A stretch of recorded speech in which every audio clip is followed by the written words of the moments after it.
Rehellisesti, tällä viikolla oli hetki, että onko tässä enää oikeasti mitään järkeä.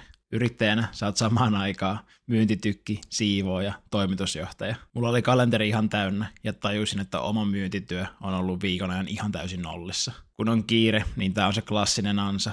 Lopetetaan just se homma, mikä tuo sitten leipää ensi kuukauden. Ja mä tiedän, että teillä IT-taloissa painitaan just samojen asioiden kanssa, tietysti vähän eri mittapuussa.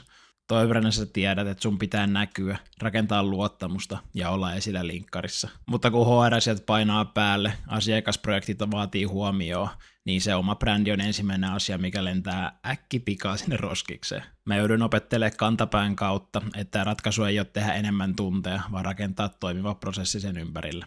Siksi mä rakensin Parimedian uudet tuotteet semmosiksi, koska mä tiedän, että mun asiakkaat on kiireisiä, heillä on yritys johdettavana, niin ei se vaadi kuin se tunnin kuukaudessa. Ja sitten se tunnin pitää olla semmonen, että se myös tuottaa tulosta. Jos susta tuntuu, että sä oot tuossa oravan pyörässä kiinni, niin älä ole siinä yksi. Laita rohkeasti viestiä, niin keksitään yhdessä joku ratkaisu.